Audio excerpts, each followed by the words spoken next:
Bonjour à tous chers mortels, c'est Dragmar, on se retrouve avec un nouvel avis manga avec un titre un peu plus léger. Alors c'est Miryuko-chan Slice of Horror, c'est un shonen comédie horreur fait par Izumi Tomoki. Et juste avant qu'on continue, l'offre de lancement à 1€ de moins, un peu du foutage de gueule, hein. Ça aurait pu descendre à 5 voire 4,99€. Pour le coup, désolé de dire ça au Toto, mais là pour le coup c'est un peu du foutage de gueule pour juste 1€, bof hein. Enfin bon, le titre est quand même bien. Alors, c'est donc je le redis, shonen comédie horreur. Pour l'histoire, nous suivons Miko, une jeune fille qui vit sa vie de tous les jours, hein, rien de particulier. Sauf qu'un beau matin, elle va commencer à voir des esprits, mais pas des esprits très gentils, hein, vraiment des esprits extrêmement flippants, genre le truc, tu vois ça, tu te pisses dessus. À la Juon. Bon, en tout cas, Juon elle me terrifie, donc voilà. Vous prenez la bestiole qui vous terrifie le plus dans votre vie, vous la mettez devant vous. Vous avez un petit peu la réaction de Miko par rapport à tout ça. Et le truc c'est que ces créatures s'en rendent pas spécialement compte. Normalement personne ne peut les voir visiblement, ou très peu de gens. Seulement ceux qui ont des pouvoirs liés à tout ça. Et elle est un petit peu en mode ok, qu'est-ce que je fais moi? Bon, on va les ignorer. Sauf que c'est très compliqué d'ignorer des bestioles comme ça. Parce que, ils ne lui font rien. Bah oui, ils ne lui font rien parce que pour eux la jeune fille en question ne les voit pas. Mais ils sont un petit peu extrêmement laids et flippants, hein, et du coup c'est un petit peu particulier de les ignorer. Il y en a certains qui sont vraiment très crépis. Ça c'est pour l'histoire de base, on va développer un peu plus avec la vie manga. Alors c'est plus ou moins des suites d'histoires sans forcément de lien. Alors ça arrive de temps en temps qu'il y ait un lien entre les premiers chapitres et les autres. Genre on va voir Miko qui veut s'acheter un talisman pour se protéger des esprits, et elle va en acheter du coup dans le chapitre un peu plus loin, mais c'est tout, il y a rien, il y a pas vraiment de continuité entre chaque truc, c'est vraiment des mini-histoires à chaque fois.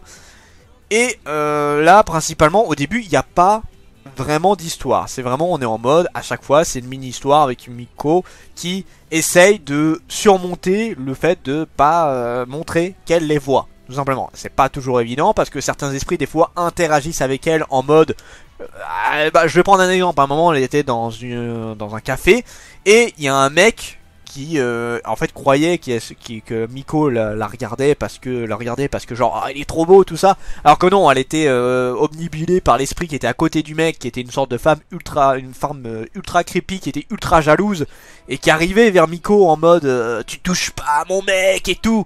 Miko pour se faire genre qu'elle ne regardait pas le mec, elle a commencé à regarder un truc de catch sur son téléphone, et l'esprit en voyant ça s'est dit ah bon c'est pas lui qu'elle prenait en photo ou un truc du genre, donc l'esprit s'est rebarré. Mais toi dans sa tête l'esprit était presque prêt à venir l'attaquer ou un truc du genre. Miko est obligé de se faire violence et de ruser pour pas que les esprits remarquent qu'elle les voit réellement. Et voilà, au début ça tourne par rapport à ça, et c'est principalement que des esprits flippants, mais pas toujours. Il y a un moment donné, alors je vais pas trop spoiler par rapport à ça, où on voit des esprits liés par exemple à des animaux, et on va voir aussi des personnages qui ont des esprits qui les suivent. Parce que, en fait, soit il y a des esprits qui se baladent à certains endroits sans vraiment de but précis, soit ils vont suivre une personne pour une raison particulière. Et des fois tu vois des personnes avec des esprits malfaisants, ça se voit à 3 km à la ronde, et donc qui ont l'air tout gentils, mais visiblement ils ont pas l'air très si gentils que ça quand tu vois les esprits qui les accompagnent. Et à l'inverse, des gens qui ont l'air ultra méchants tout ça, et qui finalement eux ont des gentils esprits avec eux, en mode finalement c'est voilà, les apparences peuvent être trompeuses. Donc t'as ce genre de petit truc là qui est intéressant. Et moi ce que j'attends un peu justement, alors de ce que j'ai entendu dire, ce sera plus dans le deuxième tome, visiblement il va avoir un peu plus d'histoire après, parce que là vraiment je le redis, c'est juste un truc sans continuité. Il n'y a rien de particulier pour l'instant. Donc ça reste bien, hein. Ça reste très sympa. Après je le redis, là sur le premier tome, si, il y a quand même le dernier chapitre qui m'a beaucoup surpris. Je dis rien, parce qu'il faut vraiment voir pour avoir la surprise. Ce serait extrêmement cruel de ma part de vous spoiler le dernier chapitre, et même de ce qui se passe avant. Mais là, le dernier chapitre en particularité, je l'ai lu, j'ai vu la fin, j'ai fait ah putain, c'était du génie.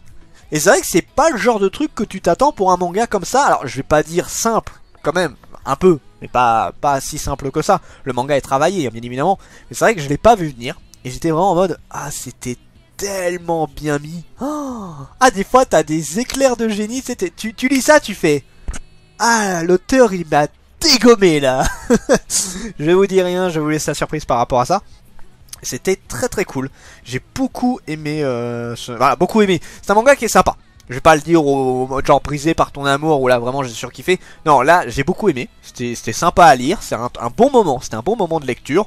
Mais on va pas exagérer. C'était pas le manga de l'année ou un truc du genre. Voilà, c'était sympa.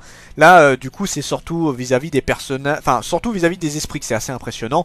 Et juste avant qu'on passe au truc, je vais faire juste un petit détail. Alors. Je sais pas si vous l'avez vu dans la... Bon, il y a eu un petit souci et du coup je me refais la fin de la vidéo puisque bah en fait je m'en suis rendu compte plusieurs jours plus tard quand j'ai commencé à faire les montages. Alors je reprends où j'en étais, donc Slice of Horror où j'étais en train de parler de Miku. Si vous regardez bien, dans la couverture on voit que Miku est terrifié et si on regarde bien on voit que dans ses pupilles il y a quelque chose. Et si on retourne la couverture, voici la magnifique bestiole qui est en train de le regarder avec le beau « Tu me vois ?» Et ça résume plutôt bien le manga, parce que c'est un petit peu ce qui se passe tout le long. Alors pour ce qui est du potentiel du manga, alors l'histoire, j'en ai plus ou moins parlé en long en large, c'est vraiment, on est là pour être un petit peu empathique vis-à-vis de Miku, puisque... c'est pas Miku en plus, putain, je me suis perdu même sur le nom, c'est pour vous dire. Miko, excusez-moi, comme ça fait un moment que j'ai pas fait la vidéo. Miko, du coup, qui est un peu en mode, putain, mais comment je fais pour ne pas me faire repérer, pour... C'est difficile de vraiment être en mode... Il faut que je continue à avancer, il faut que je continue à faire mes trucs, sans que les esprits se rendent compte que je les vois. Quand t'as les machins qui sont juste à côté de toi, c'est pas très très simple, hein, pour tout le dire, là c'est un petit peu galère, ouais. Et puis voilà, on suit principalement ça. On a quelques petits trucs, des fois un petit peu plus particuliers, mais là l'histoire c'est principalement Miko qui essaye de faire en sorte de ne pas se faire repérer. Donc l'histoire est assez simple, mais ça reste quand même très sympa. Pour ce qui est des dessins, les dessins sont pas faramineux dans le sens où il n'y a pas des décors de malade, il n'y a pas beaucoup de décors, très peu de décors dedans. Par contre, là où c'est très fort, c'est surtout vis-à-vis des monstres. Les humains, autant ça reste très soft et très sympa, hein, j'ai pas de problème avec ça. Mais c'est les monstres qui sont extrêmement creepy, là. Les esprits font peur à en crever. C'est vraiment impressionnant. Et quand tu vois ça, tu fais putain. Quand tu les vois juste à côté de Miko, qui elle peut les voir, t'es vraiment en mode oh mon dieu, mais l'horreur que c'est.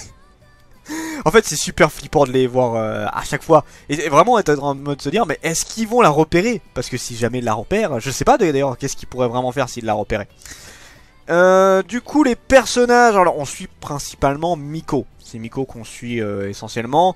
On a vite fait son ami d'enfance, enfin je sais pas si c'est son ami d'enfance mais une de ses amies et un peu son frère. Mais voilà, Miko, bon très classique. C'est vraiment un personnage très random mais tu t'attaches vite à elle. Ça c'est voulu, hein. De toute façon tu t'attaches très vite au personnage. T'es très vite en mode mais putain la pauvre là, elle va devoir subir toutes ces horreurs. Et du coup bon son ami pareil extrêmement random. Et le petit frère, bon c'est le petit frère qui a un complexe de sa sœur, il va vouloir la protéger à tout prix tout ça. Mais voilà, ça s'arrête là.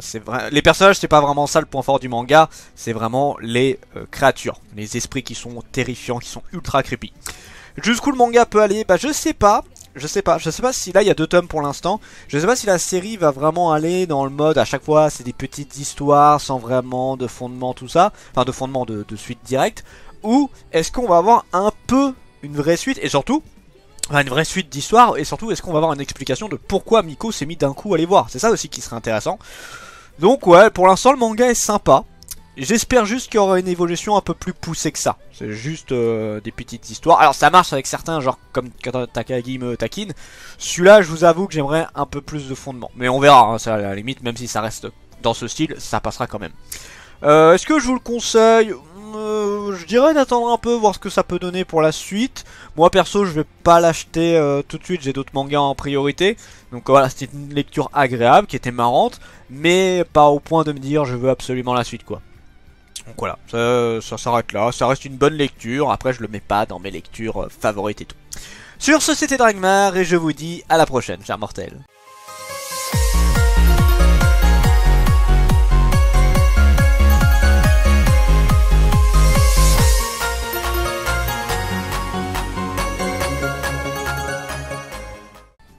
Bon, bah du coup, j'ai déjà fait le tirage au sort, puisque là, la vidéo avait bugué, mais j'avais déjà tiré. Donc je refais juste les deux noms, que je vous remonte les deux noms qui avaient été éliminés. Donc c'est Titi VLT, le premier qui a été éliminé. Et le deuxième, c'est Solange Wisniewski.